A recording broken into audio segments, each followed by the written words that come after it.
Good morning po sa inyong lahat. Today is April 11. Eka nga ang bilis ng araw. Ngayon ay Huwebes na.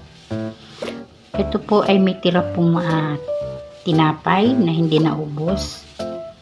And then meron po siyang hotdog. Yan. May hotdog po siya at saka may konting itlog.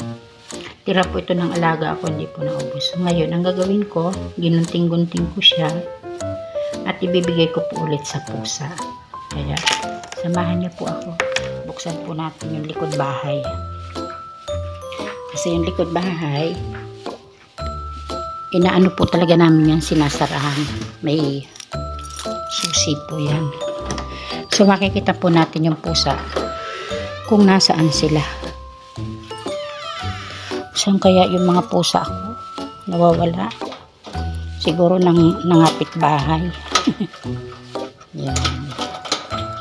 Bibigyan po natin yung kanilang pagkain. Sana yung mga alaga ko.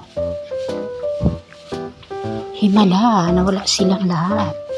Ay, ayun, meron sa dulo. Ay, mayroon o yan. Pero, ilagay ko na dito para may makain na sila. Yan. Tapos, ayun na, meron isa. Yan o, meron isa. Yan. Ala, habang wala pa yung mga kasama mo, puntahan mo na. Lapitan mo na. Nawala yung mga anak ko. Saan kaya yung mga anak ko? Siguro nangapit bahay. Ayan. Uy, na-jackpot niya. May tinapay, may hotdog, may itlog.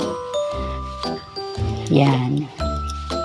Dito po kasi hindi naman po kami nagluluto. Kumbaga, lagi pong order ko sa restaurant ang kinakain namin. At kung may tira, yun lang po ang maibibigay ko sa pusa. Yan, sarahan na po natin to. At wala yung aking mga alaga. Yan. By the way, okay lang kasi at least masolo niya yung pagkain. Yan. Wala na. Bye-bye na. Hindi ko pong sinilip. Talagang wala yung mga alaga ko. Isa lang ang kumakain. Ay, ayan na. Meron pang isa. Yan. Saan ka galing? Mauubusan ka na ng kapatid o. Yung kapatid mo mauubusan ka na ng pagkain. Tagal mo. Nasaan na kaya yung iba?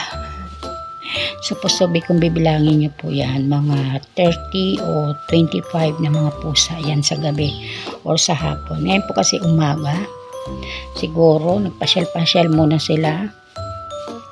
Kung saan po sila naghahunting. Kaya po kasi binibigyan ko po sila kasi kawawa rin. Naghihintay lang sila na may itatapon dito sa basurahan na pagkain at sa kanila aakyatin yan. Kung mabubuksan po nila yung plastic,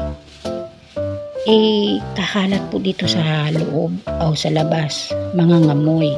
Kaya ang ginagawa ko, mas mabuti pang isipirit ko na lang yung mga pagkain na titira at ibigay ko sa kanila para hindi na po sila mahirapan ba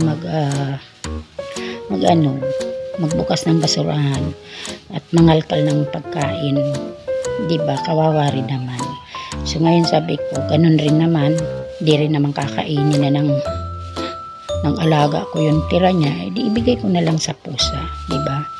Kesa naman yung itatapon mo sa basurahan, parang may konsensya ka na nakikita mo yung mga homeless na pusa, nagugutom. Tayo po, makakapaghanap po tayo ng pagkain, makakapagtrabaho, lahat pwede natin gawin. Pero po sila hindi. Ang kaya lang po nilang gawin, kung mabubuksan po nila itong basurahan na to, makakahanap po sila ng pagkain. Mabuti kung meron. Paano kung wala? Diba? Kaya yon, lihim ko po itong binibigyan ng pagkain. Hindi po alam ng mga tao dito na nagbibigay ako ng pagkain kasi ayaw nila. Dahil ang reason nila, mamimihasa daw. Sabi ko, kahit po yan hayop, may buhay din, diba? Kaya mahalin din po natin. Kaya sige po, ganito na lang. Kasi nawawala na nga talaga yung mga anak ko. Nasaan na kaya?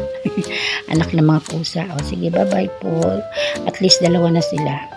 Share kayong dalawa ha. Huwag mag-away.